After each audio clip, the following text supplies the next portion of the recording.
The opinions, viewpoints, and beliefs presented on this program do not necessarily reflect those of the management, the affiliates and broadcast partners, or the sponsors. Listener discretion is advised.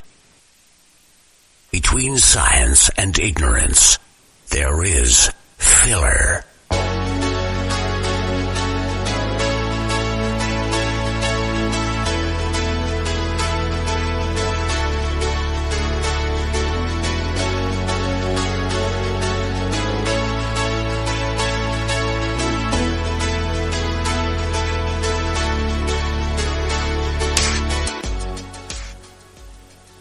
And good evening, everyone, and welcome to this week's episode of Paranormal Filler.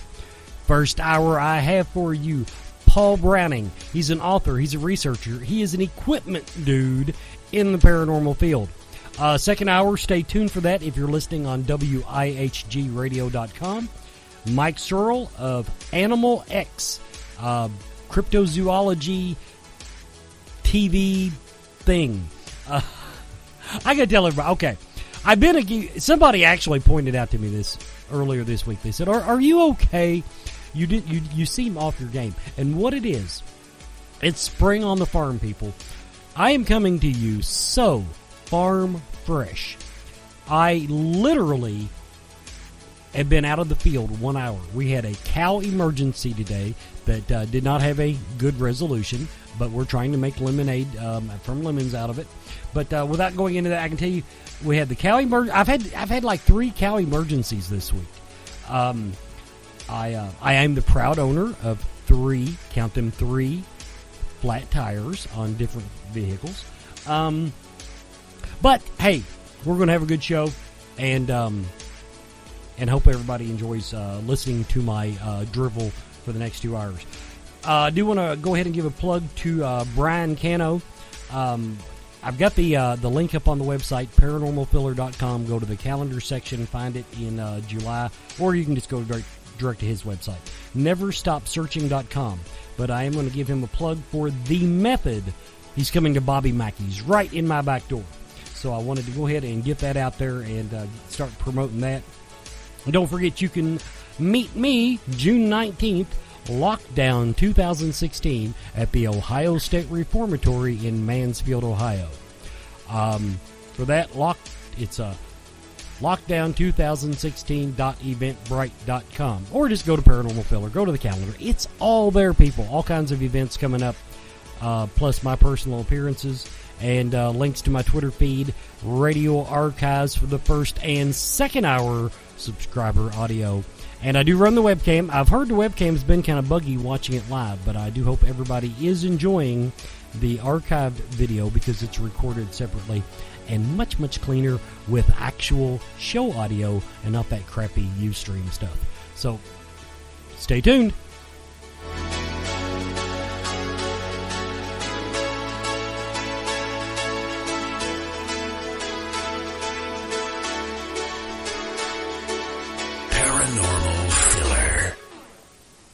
Now, I'm going to give Paul a big head with his introduction.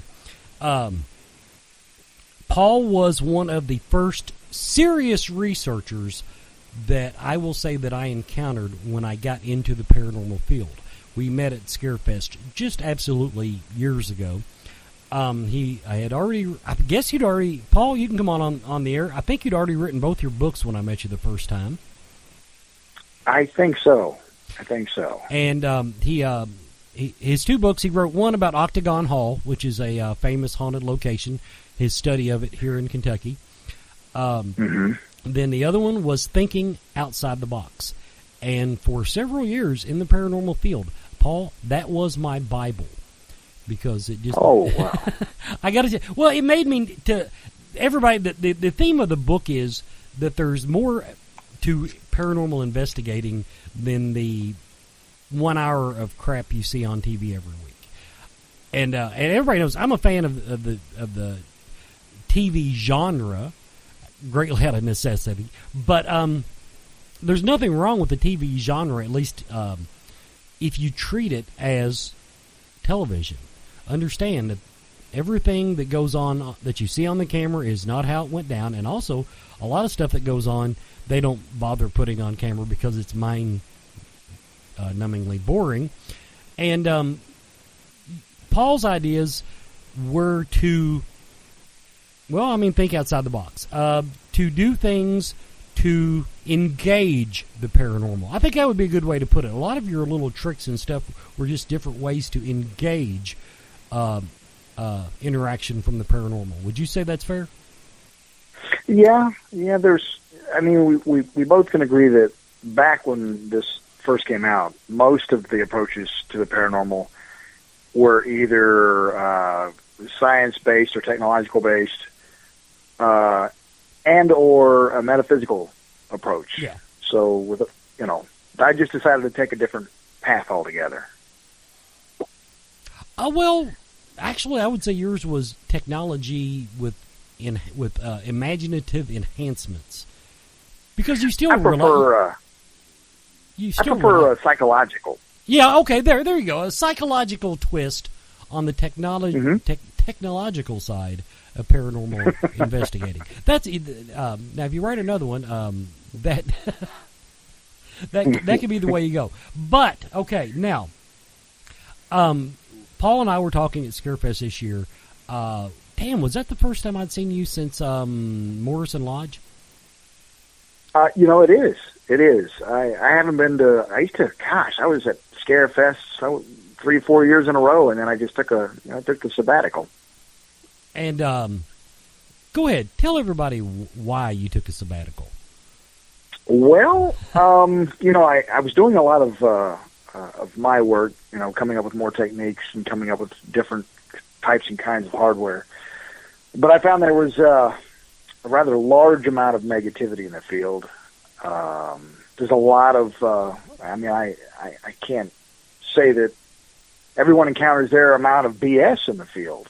I think there's a lot of people that we discover that after a length of time, it's not just myself that decides to step out. A lot of people have done a lot of research over the years that step out because the new crowd comes in, and we're going through that entire cycle of, oh, look, I've got an orb. Oh, look, it's a ghost. And then they take the next step up and discover it's not, and move on to something else that they think is a ghost that's not.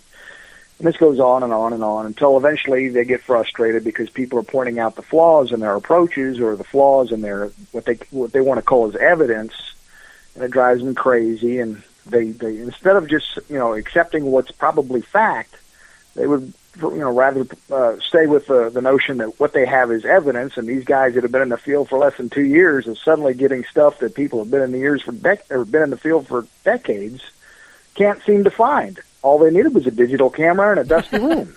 That's actually one thing I point out in my own way.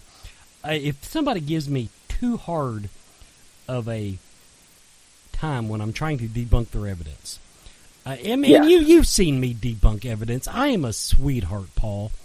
I very rarely say no. It's absolutely not. But I do try to show them the alternative explanations. And one of the things that I point out is if they're insistent that they have caught the Holy Grail, I say, okay, let me get this straight. People have been trying to capture hard evidence of the paranormal for as long as there's been some way to record anything. Right. And you're the one. Mm-hmm. Just do the math. What are the chances that your orb is the one? That your fuzzy dark shadow in the corner is the one? Yeah. As far as hanging your hat on it. Now, once again, I understand, and I think a lot of it is people get so emotionally invested in spending 6 hours sitting in the dark talking to themselves. Mm-hmm. So, and that and technology, of course. When they spend those big bucks on those $300 ghost stamp gadgets. See, okay, now here's another thing that bugs me about the paranormal field right now. This is one thing that I do see getting worse. Okay, people are shelling out, as you point out, big bucks for the blinky lights, as I call them. Some of them, Some of them have valid uses. Most of them actually have valid uses. It's a matter of people don't understand their limits. But right. But they will. I have seen people pull out $1,000 worth of equipment out of a case, and then start walking around taking photos with their cell phone. And right. And what bugs me about a cell phone, I was talking to somebody. I was invited to an investigation just last night. I went down and got them started, but I didn't spend the night with them. But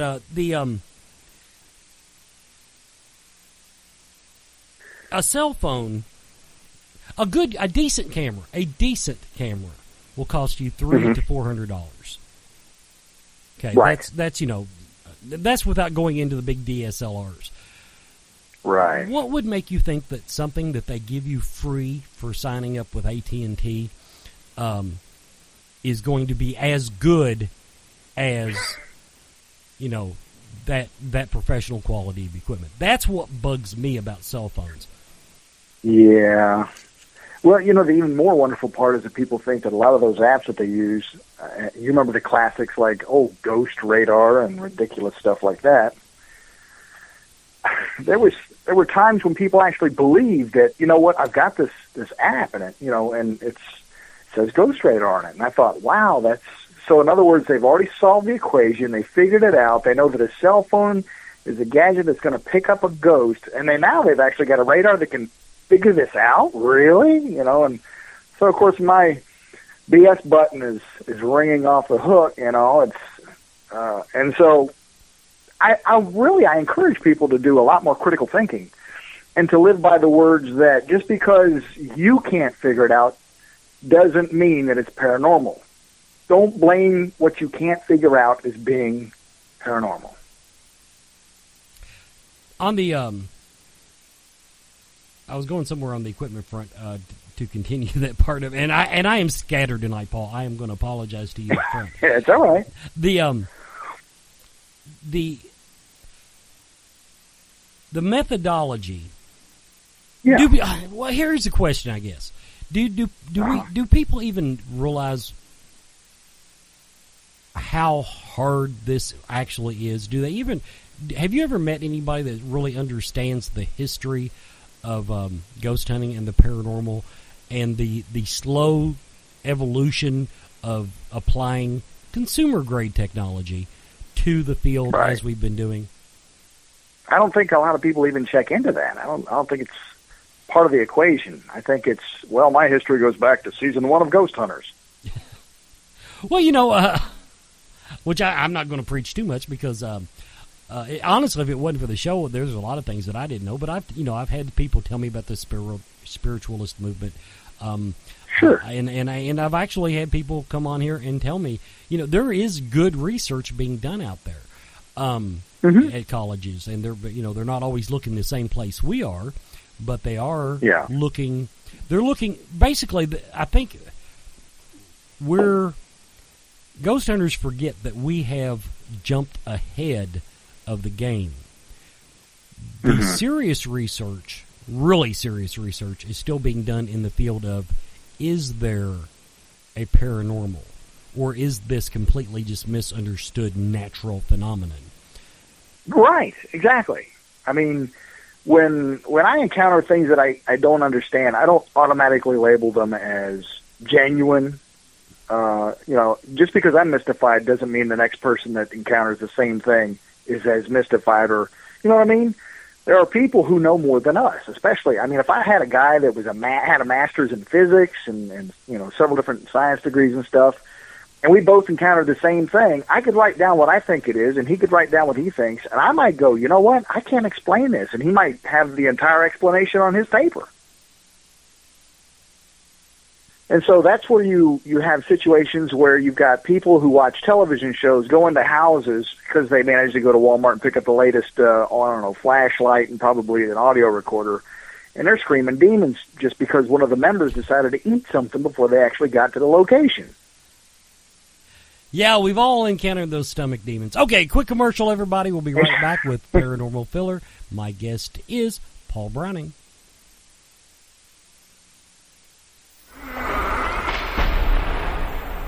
Lockdown 2016 at the Ohio State Reformatory in Mansfield, Ohio. June 19th, join Paul Bradford, Brian Cano, Christopher St. Booth, Deb and Nick Lance, Chris Dedman, myself, and many more icons of the paranormal field. Enjoy a celebrity meet and greet, an investigation of the entire prison, including areas that are normally not open to the public. There's even a magic show by illusionist Reed Masterson of Impossible Magic. All this and a late-night meal with the celebrity guest.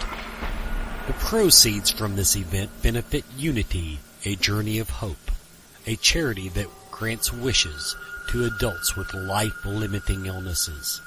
Purchase your tickets now at lockdown2016.eventbrite.com or visit Unity, a Journey of Hope.org to learn more. Unity, a Journey of Hope, changing lives one wish at a time. You're listening to Paranormal Filler with my guest tonight, Paul Browning. Now, I do remember where I was going to end up on the cell phone discussion. I actually was following somebody on Twitter just this week, and I saw their thing, and I said, well, let's see what they're talking about. And they have created an app for the phone that takes it down to the pixelation level when you take a photo, enhances it, does this, that, and the t'other, and shows you the ghost in the room. Oh, okay. Now, and of course, it was one of those things. Now, the reason I'm bringing this up to you is one thing we talked about when we first met. Really, the exciting part of the field was EVP research. That was right. And everybody still has their eggs in that basket. But back then, we were really working hard trying to figure out the entire process. And we were discussing standard EVP. Set your digital recorder down, do it right. Versus have the fan going on in the background, versus running water, versus a lot of other methodologies that people were using to enhance their EVP collection. And you pointed out to me that when you introduce a contaminant into the equation, which is what white noise is. White noise is a contaminant. When you're talking about a phone app that enhances a photo like that, that phone app is now introducing stuff that was not there. Yes. And that and so I wanted to point that out, that you reminded me the contamination that we introduce into our data collection has to. It's not that it's not. Now, I don't know how you feel about it. Now, with me, it's not that it's not a valid area of research, but that contamination has to be treated for what it is. Right. You're raising noise floors. You're creating, the part of your brain that tries to recognize different things, patterns, whatever, will interpret some of that noise as possibly being a voice. And sometimes I've listened to stuff where they've raised the noise floor on it, and I swear I heard something. I can go back and play it again and never hear it again. And I think that's where your mind's trying to assemble something that really wasn't there in the first place, just because you were listening to interesting noise. Now, in your opinion, of course, let's talk about your equipment a minute, the stuff that you're working on now. Right. What are you trying to do with your equipment designs?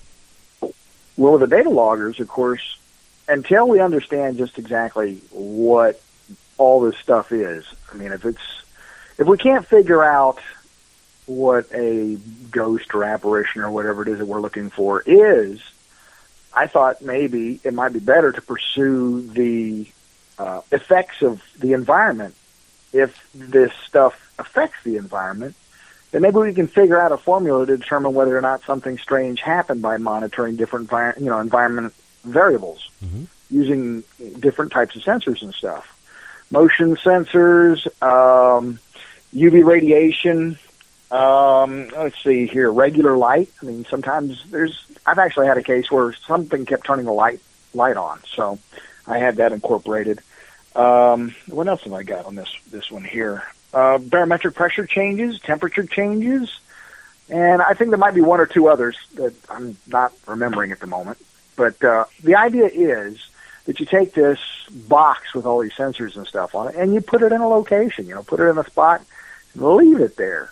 And it kind of takes the human equation out to a degree, because you don't need to be in there while it's doing its job. Let it happen. If there's something that's supposedly happening in a room, put it in there and leave it alone. And then later on, you can take this recorded data and display it on a little graph that I got set up, so you can look for things, different things, patterns, or things that shouldn't be normal, like if you're watching the light sensor and the data. You're looking at the light sensor data, and you see sharp changes where the light was on, but yet no one was there, or, you know what I mean? Mm-hmm. Different things that stand out. Sudden barometric pressure changes, huge changes, things that really affect the sensors, and if there's any kind of correlation between any of those, because honestly, we don't know which sensors are going to be the ones that work. So I started out with a group of about a half dozen, and I figured, what the hey? And if I get any good ones in there and I begin to see maybe there might be a pattern, maybe I'll change a few out and try some other stuff. Of course, I can't afford all of them, so I have to, just kind of inch along and keep going. But that was one of the devices. The other one was a motion sensor that I set up in different areas. And that's actually for both sides, I guess I could say. One is mostly to kind of watch for environmental control. If you've got somebody that's coming in through a door, I've had clients that have tried to pull the wool over me. And, these kinds of things can expose them. If you have an outside door open and you've got a sensor that goes off and the door was open, well, that's a little strange, But in the same sense, I've seen several news reports talking about ghosts doing things at locations, people who have set up all kinds of surveillance cams with motion sensors, and the motion sensor goes off, but nobody sees anything. And I thought, well, what the hey? I mean, if there is something like that can happen, if there's something that can pick up some form of infrared, because I don't know what this stuff is made of anyway, but, just in case, it's kind of a double check. Then maybe you can track it down better that way. So then with that notion in mind, I decided to take some of these motion sensors and team them up with ultrasonic sensors, which measure distance, and it's a different type. It's an actual, like if a door opens and there's no temperature changing going on, it probably won't get picked up by the passive infrared sensors, but it will get picked up by the ultrasonic sensors, because the door opening is going to change the difference in the distance every time that it checks, and every time it sends out kind of a sonar ping. So by tying all this stuff together, I thought, wouldn't it be even cooler if we took this concept and we decided to make it wireless, so that I could take a base station somewhere else in the house and sit there and make it so that these units can actually call home and tell you not only which unit went off, but which sensor and what side of the unit it actually was triggered on. So it kind of paints a picture if there's anything going on, You map out the house, you write down a list of where your sensors are at, how they're oriented, and, just let the base station do its work. So that's what I'm actually in the middle of creating right now with the remotes. Now, from your new research and looking back on your field work, what is your gut instinct on where the sweet spot, the cherry orchard is, you might say? Where does your research show you that the stuff is going on? I mean, is it in? For example, as far as video, I don't trust the infrared spectrum. That's what they use on TV because it looks really cool. Now, some people have went to full spectrum, but they're still using really crappy lighting with it. Which seems counterintuitive to me. If you've got a camera that picks up the full range of light, give it the light. Because I still don't see any evidence that ghosts need darkness whatsoever. So do you think? Well, there's a question. Where is your sweet spot? Where are you most excited? Well, most of it still lies in the whole psychological approach, or the psychology methodology that I'm using. I try to I try to go to a place where I think there's activity going on, and I do it again and again and again. I don't hit it once or twice, or, you know, you want to, if my thought is, and this is a guess, this is not proof, this is doing research out at Octagon Hall. After a certain length of time, I really feel that if there's anything out there, any form of intelligence that's lingering, that they may build a kind of a relationship with you. I think that over time, a trust factor is built, and less apprehension becomes the norm. And so then things can happen a little more readily around you. And I'll give you an example of this. And this is one of the tactics that I actually never wrote about in my book. This was after I had already finished with the revised edition. I didn't want to go right back out there and update it, but here's a for instance. There's 6 of us at Octagon Hall. Some unexpected guests showed up. It was 3 of us out there, but 3 more showed up. We're all sitting in the middle floor out of the 3, and we're there rather early into the evening. And about 11 o'clock or so, while everybody's, you know, cackling and kind of cutting up, I had this idea, because earlier in the day, one of the unexpected guests told me that they had had 2 strange encounters at the same location and told me everything that happened. And I realized immediately there was a reason that this might be happening, and I may be able to turn it into a tactic. So this is what he told me. He says, well, the first time that I had something happen that was strange, it was just me and this lady there. I was trying to offload her audio onto a computer. We were just sitting, you know, on the ground floor, and I was just trying to get the files across. I said, were you all talking, carrying on, being loud? And he says, no, we were just trying to get the stuff transferred, and I heard something upstairs. So I just, you know, he started saying some things that he probably shouldn't have. It was a little aggressive. And I won't go into further detail on that, but I think he made a mistake. Later on, he said there was a second time that something happened, and I asked him what he was doing then, and he says, well, I was just sitting in this chair on the ground floor, and, 2 people were down not far from my feet, changing some tapes out on some equipment. Nobody was talking. We were all just sitting there. You know, it was deep in the night. We were just kind of tired. And I seen something come down the stairs and come around to the right through the, what do they call that room? Basically, it's where they got all the artifacts, the Civil War display room. Anyway, it came in through there, and it came all the way up to him. And as soon as he said, I got this weird urge to say hello. And he said by the time I started to utter it, it took off flying all the way back, repeating the same path all the way back up the stairs. So when he told me those 2 incidences, I began to see a picture. And I said, well, we're going to try something here. Let me, you know, 11 o'clock, I'm telling these guys, look, here's what I want everybody to do, okay? Spread out in the room, okay? And then I want everybody to make one noise for about 3 to 5 seconds. And then we're doing this one at a time. After you make your noise, the next person wait about a half minute. Then I want you to make a different noise, okay? We're going to make a different noise. Then you're going to wait another 30 seconds. The next person's going to make a unique noise. I don't care if you rattle a bag. I don't care if you crinkle the can you've got. I don't care if you knock on a wall. I don't care what it is. So we did this. We made it around the room one time, and on the second pass, something dark and about 3.5 foot tall came flying into the room and stopped dead in front of me less than 2 feet away. I was crouched down on my knees, and this thing was looking me eye to eye. And behind it was a camcorder aimed down the hallway that it had come through to come into the room where I was standing. Not standing, but kneeling. Now, if you think about that, that was based on the psychology that if you hear something in your house, what are you typically going to do? You're going to check it out. That's right, and that's exactly what it did. So now I'm looking at it, and the weirdest part about it is, you know, on these camcorders, they've got blinking red lights while they're recording. Mm-hmm.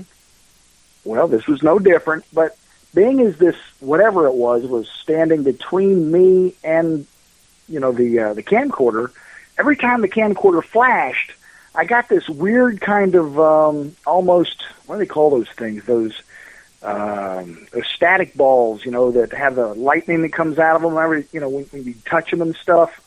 That was the kind of effect coming out of the center of this thing. So you've got a dark thing I don't know what it is, but it's there. You know, it's got defined head and shoulders, and every time the LED blinks behind it, I'm getting this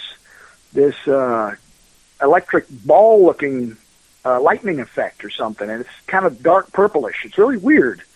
And then just as I'm about to reach out and touch this, a lady off to my right lets out a sudden gasp, and this thing flies out of the room like the Flash. Now, when we played, well, actually, I didn't play it. I was told this, so I can't verify it. But the gentleman that owned the camcorder said that nothing showed up on video. Mm-hmm. So everybody witnessed it. We saw it. It was there. It responded intelligently to the situation I created. So, you know, what do you call that? What would you call that? Is there anything you would call that? Well, yeah, I mean, I would say that you encountered an apparition, but the I understand. That's how I feel. Yeah. But you know, if you want to be scientific about it, I don't know what it is. You know, my giddy inner child wants to go, "Wow, you finally saw it!" But outside, I'm thinking, "Yeah, but I got nothing to show for it." Right. No, there a lot of that goes on, but yeah. But once again, we're running around with consumer-grade technology, trying to get some really high-end stuff here. One more commercial break. We'll be right back with Paranormal Filler.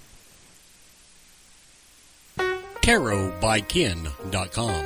Unlike other tarot readers, Ken reads multiple spreads during each session to provide you with clear, concise answers and guidance. Don't take my word for it. I'm just a voice on the radio.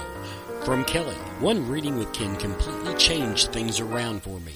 Jennifer, I feel so rejuvenated about my life. Melissa, it has changed my life. Visit tarotbyken.com to arrange your own tarot date, or you can call or text Ken at 859-229-4833. But now, in that circumstance, okay, like the camera not picking it up, was it just your typical infrared camera with a emitter? Was it regular camcorder? Do you remember what it was? Yeah, that was basically your basic infrared camcorder. Okay. See, and that, once again, when we use those things, and I use them, don't get me wrong, people, but but we're only seeing part of the picture. And right. And that's where I hope people understand that just, first of all, infrared has its own set of quirks, such as it will reflect off of anything. I repeat, anything. So when you're waving a camera around, your video is useless. I'm sorry. Unless you actually get a full-body apparition, a handheld camcorder is pretty much useless. Yeah. But at the same time, there's a lot there. Okay, now let's talk about the drama in the field. Oh boy. Well, first, I tell you what. Before we even go there, I know I'll go ahead and stick it out there. A lot of the drama in the field is the old school, which was simply metaphysical versus technological. And I know when I got in the field, I had some guy just give me absolute down the road because I was bothering using EMF meters and infrared cameras, and he thought his methodology, which was basically stomping around cemeteries at night with a flash camera, was so much better. But he did rely on the feel, the sensitivities. Sure. So you brought up, and I want to hear, what is your psychic test? Oh yeah, the psychic test. I used to have, a long time ago, a lot of people approach me and say, noticed you don't have a psychic on your team. And they wanted to know why. And I said, well, point blank, when you approach a client and you want to tell them, what it is that what you come away with when you used all these pieces of hardware, what's going on. If I had somebody with me who says, well, there's a little girl here, and her name's Nancy, and she doesn't mean any harm, and blah, blah, blah, and this, that, and the other, the only assurance you really have is the word of the psychic. Mm-hmm. And so it's kind of like, can I leave it at that? I mean, because these guys have to believe it. They have to say, well, she says she's a psychic, and with us, if we've got something weird on video, I can show her. It's not a matter of trying to convey a thought or a feeling or, I know this and you'll never know it because I'm psychic and you're not. And it's not that I hate psychics, but I find it a little difficult because there's not anyone that I know of that can sort out the good from the bad, or the ones that have a true ability with someone who's just, going with a gut feeling or something less. You know what I mean? So it becomes difficult to try and say, well, how do I know? And so I had this one fella at work, and he told me, you got to have me on your team. I said, why? He says, because I talk to the dead. And I said, really? You talk to the dead? And I don't know why, but I took him with me one time, and the stuff he come up with was just ridiculous. So I thought, okay, I obviously this is going to be tough because I've got to figure this out. I can't be taking this guy with me to see clients and find out, that, for all I know, he's just getting a kick out of this, and I don't know it, because you meet all kinds of people in the field.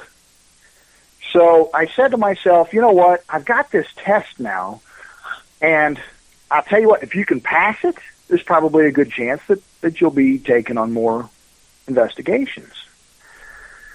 So I went to a place that I knew, first off, wasn't even haunted.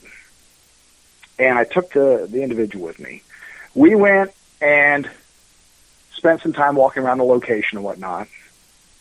And of course, he starts off giving me, well, I'm getting an older male, blah, blah, and I said, is there any specifics you can share? And he says, yeah, sure. And it ended up, I had a name, I had some years that he lived there, and on and so on and so forth. And of course, this is, pre-Civil War, et cetera, et cetera. And I said, okay, well, will this guy answer our questions? And he said, yeah, sure. So I said, well, stand back to back with me. He says, why? I said, I want to try something. So he stood with his back to me, and I reached down into my pocket where I had a piece of paper. And on that piece of paper, which was only about 1 inch to 2 inches tall and about 6 inches wide, I had wrote the word crazy. And I told the psychic, I said, okay, now, tell the guy that's in the room with us to read the word that's on the paper that I'm holding across my chest. It's really big, and it was made with black Mark-a-Lot marker. Just tell me that word, and then I'll believe you can talk to the dead. And don't you know, he walked straight for the door. I can understand that. Of course, you know me. I believe in the psychic realm. I believe that I have... I'm not saying I don't. Right, I understand. I just want genuine. But you actually bring up the one limiting factor which I apply, or I think should apply, I apply it to psychics, because I feel that I have my own gifts, but I don't trust them.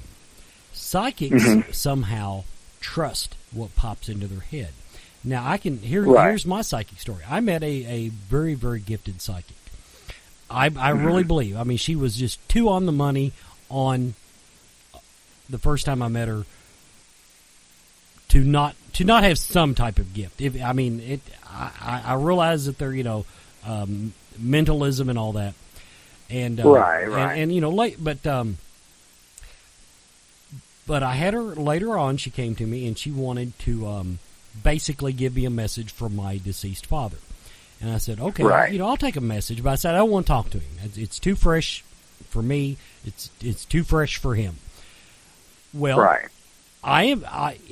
Even though to this day I believe that she has great gifts, she was so far off base on what I know my dad would say, and I attribute it to, I do believe psychics get information from wherever it comes from, but too many of them want to fill in the gaps, and in other words, and it's all interpretation, and it's all and the ones you ask how to tell the good ones from the bad ones, the good ones keep their mouth shut. They wait till something hits them so hard, so solid, that they can't help but blurt it out. Yeah. But the ones that can tell you an entire story, very rarely do I put much credence in. Yeah. And well, I just want to say, I mean, it's not that I don't believe that there are people who may possibly possess some kind of, special ability, talent, whatever. I just haven't found them yet. Mm-hmm. And I would love to see people that pass tests like that. That's awesome. But for me, not right now. I understand completely. Yeah. Now, taking that on forward into the drama in the field. Yes. Now, so that was our first battle.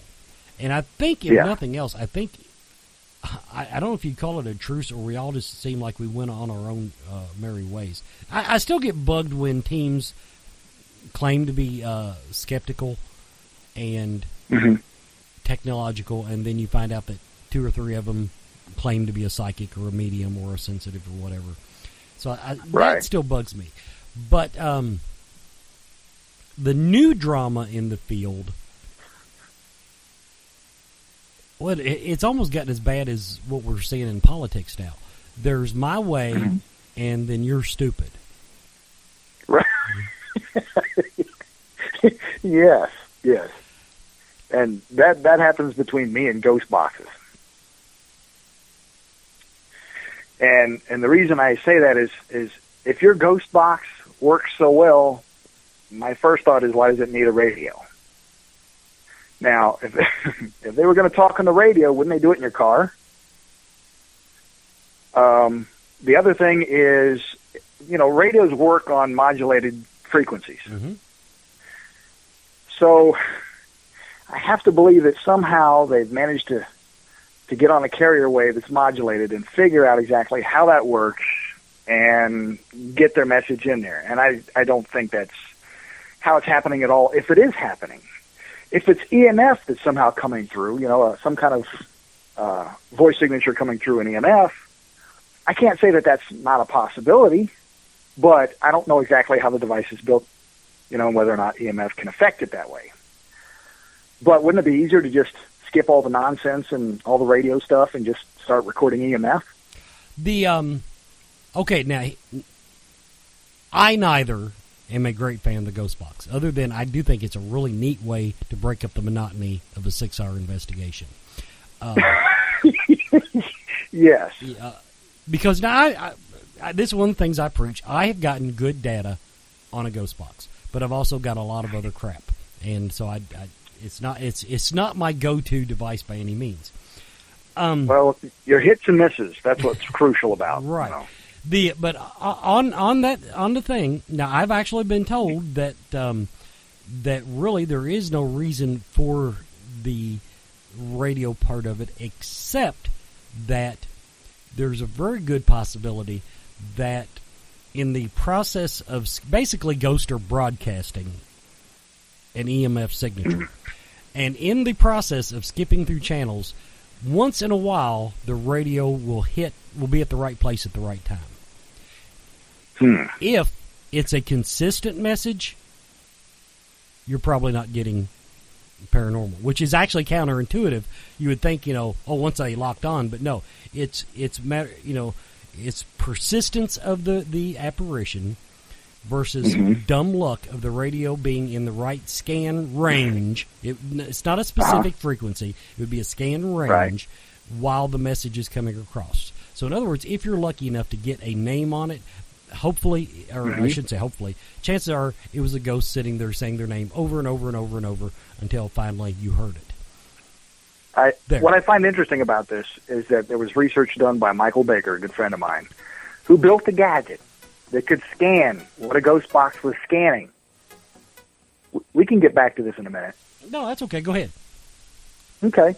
Well, he built a device that was recording different radio stations while he was doing a session with a ghost box. Mm-hmm.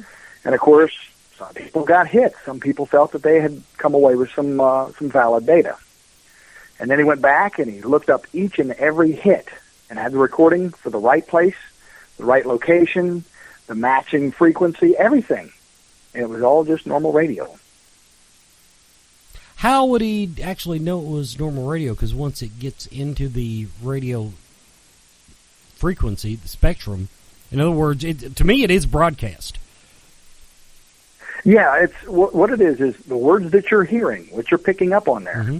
They were all snippets taken at precise moments, because it's scanning the radio frequencies. Okay, so he actually knew what was on each radio frequency at a specific time. Yeah, you're telling me. He was recording simultaneously in several different of the radio stations that this was picking up. And so this is why I'm saying, the research that this guy's amazing. He's done so much work. Michael Baker, he's on my friends list. But anyway, he built that gadget just so that he could get to the bottom of that device. Well, once again, I am definitely not going to defend it. The only thing I will say is once I did get data on it that I was able to validate through another piece of equipment. As in a name that I got on the Ghost Box that's fairly clear when you listen to the recording, and it came back across a camera at a different date under different circumstances for the same exact question. I don't know. That's a hard one to dismiss. I don't know. But but at the same time, all that tells me is the Ghost Box works some of the time. Because I've used a lot and got nothing. And I have sat in on Ghost Box sessions where the people are sitting there asking their questions and saying, oh, it said, I'm Elvis or whatever the hell. And, right. And I'm going, no, it's garbage. You're nailing it. You're nailing it. I mean, it's interpretive. There's a lot of things that we all hear, and if we all wrote down what we heard, most of us wouldn't match. I know that I guarantee. One last radio break, and then I've got a completely different direction to take the conversation. All right.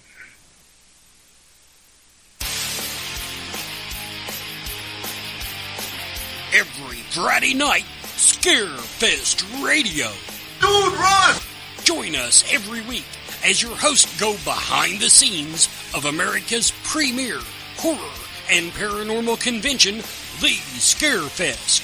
Here's Johnny. You will be hearing from celebrities, speakers, artists, entertainers, and some of the most unique vendors anywhere. I am your father. Every week we will be giving away a 3-day pass to a lucky listener. I'm afraid. That's the Scarefest Radio. Friday nights at 9 p.m. Eastern on ScarefestRadio.com. Welcome back to the last segment of the first hour of Paranormal Filler. Paul Browning, what do you attribute your unhealthy, pathological almost, attraction to Ghostbusters? Oh, gosh. I think it has a lot to do with all the interviews that I did in the newspapers. Not even that, probably the news channel interviews. Anybody who is not in this field clearly likes to label all of us as Ghostbusters. So I thought, one time I got so tired of it. I said, wouldn't it just be funny? Wouldn't it be hilarious if I built up all the crap and wore it to an interview? And I did that. And it blew their minds, and they were like, "Oh my God, you really are a Ghostbuster!" And I said, "I can't catch them in a trap, so don't go there." And but if you're going to go in, you got to go all in. So you got to have the trap, you got to have the proton pack, you got to have the whole 9 yards. Well, see, what brought that up? Just a week ago, I was talking to the Western Kentucky Ghostbusters. Did you catch their booth at Scarefest last year? I did. Some of those guys I know very well. In fact, one of them recently passed away, unfortunately. Well, none of them knew you, so we got a problem here. The ones I was talking to. Yeah, Western Kentucky, yeah. Okay, now the thing is, how long did you spend on your proton pack? I think it took 6 months to build. See, they're cranking these things out in days now. Well, they can. My thing was I was trying to build what's known as a hero pack, which is made from all the original parts and pieces that were used back when they made the pack back in 1984. I could have slapped together something that was similar, close, cheaper parts, probably in less than a month. Okay. We we spent the best part of the hour just. I was amazed at how much trouble they would, because I mean, hell, there's a bunch of them, and to know that, that they were all the requirements were basically you had to you couldn't go out to the store and buy a proton pack. You had to build it. I mean, they were cosplay from top to bottom. Yes. Yes, and I'm actually a member of the Tennessee Ghostbusters, so I think if you would have said that, then they would remember who I was. Oh, okay, well, there we go. That's all right. Well, we're pretty much at the end of the first segment here, Paul. What are you working on now that, or at least an idea floating around in your head that you're excited about? Well, I want to get to the end of the road concerning these motion sensors, these two type A and B motion sensors. I want to get those out in the field. I want to test them and get that all taken care of. But I'm baby stepping it. They're working me to death. And if people are interested in your work, is your Facebook page pretty much what you got? That is right now my sole way of reaching me, through my Facebook page, yeah. So everybody, his name is Paul Browning. He probably won't friend you, but but he does occasionally post about his work. And Paul, I really enjoyed catching up with you a little bit tonight, and I hope that you come back to Scarefest next year. Well, I'd like to do Scarefest again. Haven't done it in about 3 or 4 years. And hell, slap a new cover on your book and come in and act like it's new. Well, I might be working on a new one. Who knows? Oh, well. There you go. Everybody, this has been Paranormal Filler. Paul, thank you so much for coming on with me. No problem.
Paranormal